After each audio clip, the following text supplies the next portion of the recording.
Greetings everyone, my name is Etterville, and I welcome you all to my Let's Play of Mega Man Rock Force, a Mega Man fan game made by GoldwaterDLS, and inspired by Capcom.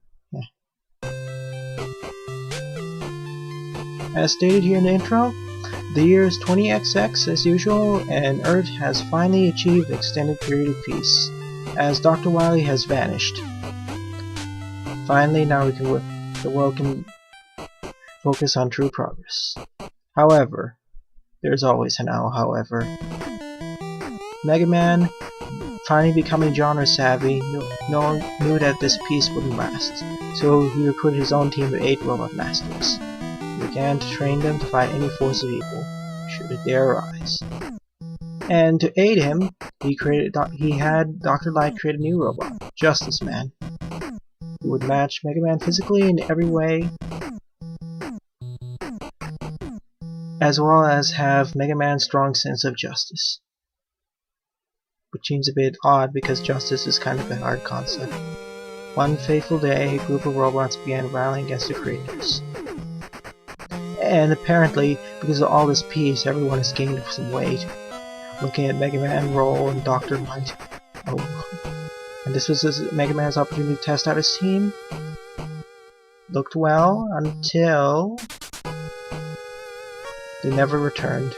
Or none of them returned, that is.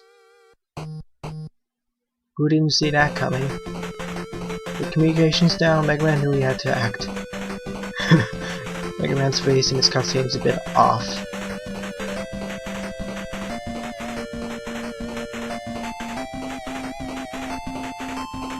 Little did Mega Man know how more complicated the plot would be.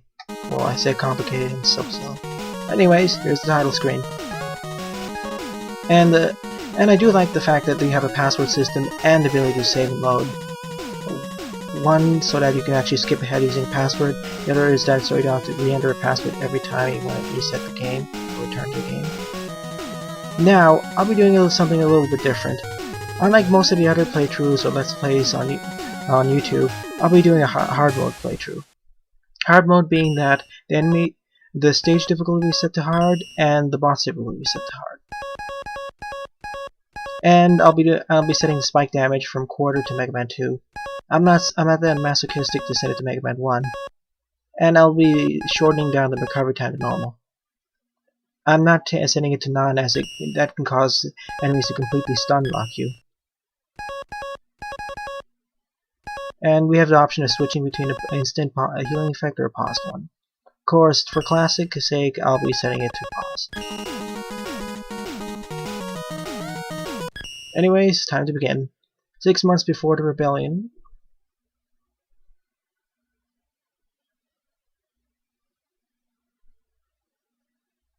And Dr. Light has some troubling news. And there has been an energy surge at the power plant. And of course, robots have started malfunctioning, as usual.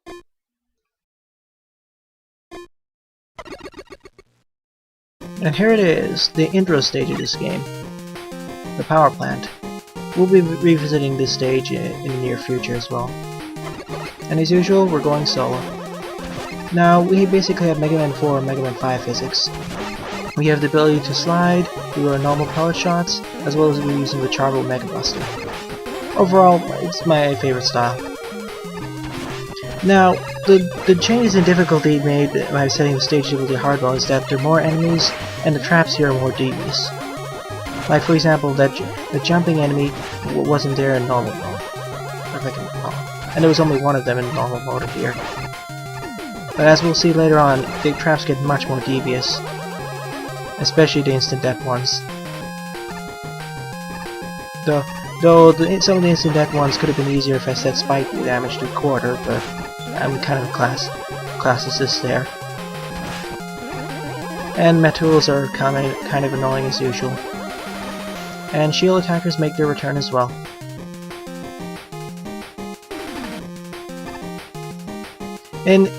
For all the Robot Master runs, I'll be following this motto. I can use Robot Master weapons in the main stages, but I will not use Robot Master weapons against Robot Masters until the final set of stages, and maybe the tertiary stage, or the second fusion boss stage. But that's up to debate right now. I really want to show out the boss patterns, so I'll be using the plain old Mega Buster for the main bosses. Here's the first game of the stage. By hitting those lights, we open the doors, and if the bullets get reflected, they can be used to turn it on. And yeah, all reflected pellets in this game can be used to damage enemies, as shown here. Even shots reflected off the met helmets can damage enemies, which can result in some pretty hilarious situations. And yeah, I love the music in this game. Both Goldwater and Kevin P did a very nice job composing the soundtrack. Alright then, we're coming up to our first boss. All the workers seem to evacuate safely, he says, and hostile robots have been neutralized. Well, I guess he forgot to look behind him. And there's our first boss. Now, well, it's kind of a spoiler from the future, but his name is Shockman. We'll be fighting him again later. He basically has to do 2 or 3 sets of attacks. One is which he extends his arm to the left or right side of the screen and fires electricity at people. And the other one is when he fires electrical pulses at your current position. The harder the difficulty, the more electric pulses he fires and the faster he jumps around. To actually hit him, you have to do one of 2 things. You either need to reflect your shots off of those orange pillars, or actually, it's pretty funny. If you're on the apex of your jump and fire a full charge shot, you can actually hit him. Though I didn't demonstrate it right over here.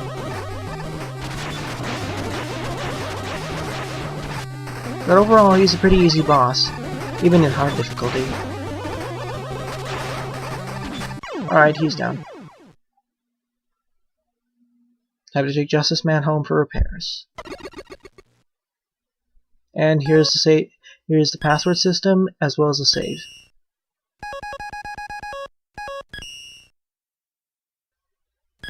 Really no need to save here as it just started. Oh well. Doctor says it's nothing to be done. He was damaged physically, not so much, but mentally he was horribly damaged. And we'll see what the effects of the damage is later on in the game. Present day. Boom. It's kind of funny though. Present day. Boom. Robot Master selection screen. So just like most other classic Mega Man games, we have a selection for 8 Robot Masters: Fuse Man, Crypt Man, Pulse Man, Virus Man, Photon Man, Charade Man, Circuit Man, and Shock Man. Now, normally I would go after Crypt Man first, but I really want something to make me feel more secure, so I'll be going after Virus Man first, as his shield isn't something I really want as my first Robot Master. Though in retrospect, this was kind of a bad idea, especially due to hard modes and extra challenges.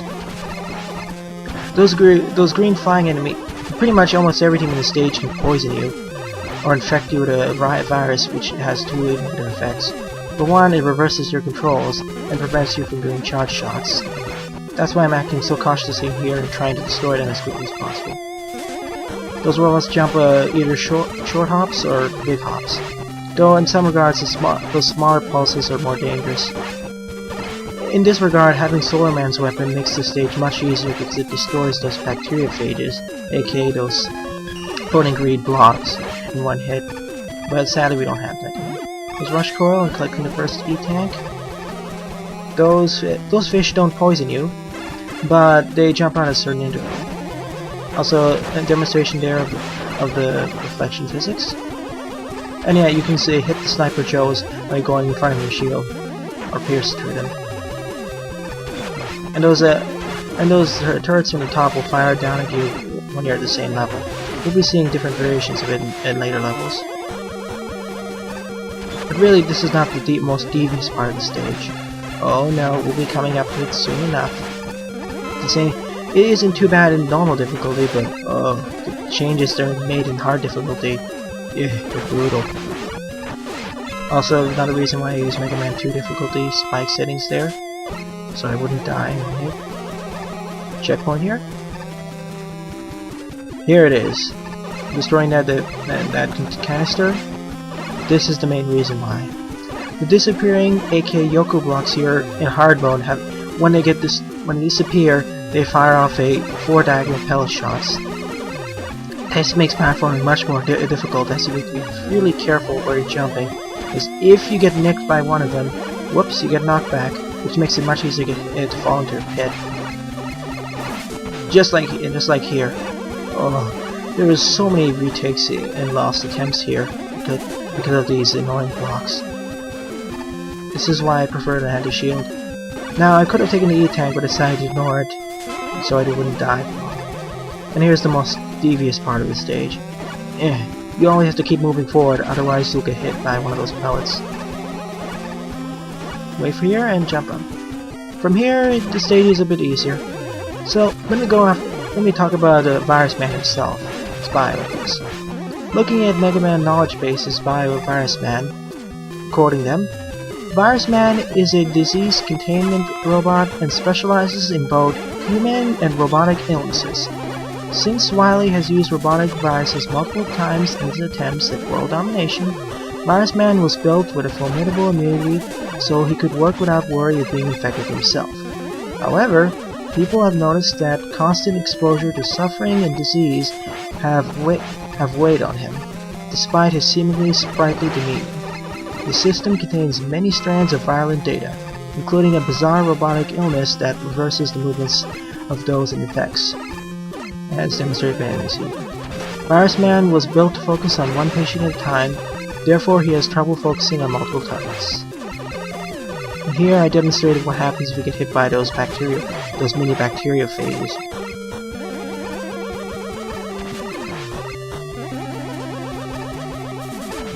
Overall though, after this part it's relatively smooth sailing. The Yoku slash disappearing rock puzzle was the hardest part.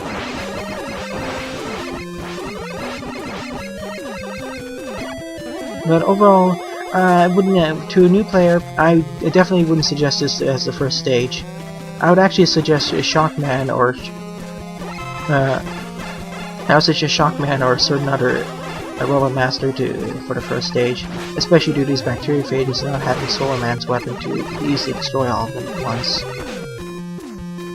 Now, I would also say to go after Cryptman first because how useful his special weapon is for collecting the E-tanks through other tanks. But especially in hard mode, it's not easy at all to get through a stage.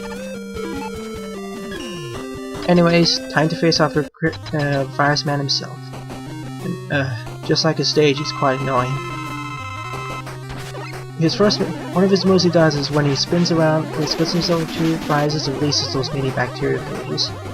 Another one is when he releases fish into the pool below. Another one, and after a while he may jump. And the other one is when he splits himself into two and separates himself and throws his upper body at the nearest wall, which you have to dodge by either ducking under it or jumping over it. And here's where things get really dangerous. I get hit by the bacteria, so it makes it much harder to control, and I lose my ability to charge them. There's the jumping ability. Trust me, when the controls are reversed, especially at close range, it's very difficult to dodge. And these fish are quite annoying. At least they don't poison you, or infect, if I can. Really, this boss fight would be much easier with Solar Man's weapon, even though it's not Virus Man's weakness, mainly because it nukes all the enemies off screen in one hit. Otherwise, he's down. Like I said, I strongly suggest you don't take him on first. I actually don't suggest taking him on without actually having either Solar Man's or Charade Man's weapon. Anyways, we get Virus Man's weapon, and time to free off one member of the Rock Force. Hi there, Dive Man. At the end of each main Robot Master stage, you get the power, get to rescue one member of the Rock Force, and get a teleport. So we get equipped with the Virus Outbreak, a very useful shield in this game. As demonstrated right here, it acts like a normal shield at once, and then by pressing out the fire button again, it expands its radius so it can hit enemies multiple times. And by using it once, it doesn't consume energy unless it hits a target. But anyways, we've taken on one Road Master and defeated the intro boss. Tune in next time where I face off against more Road Masters. Thanks for watching, viewers. Doodles!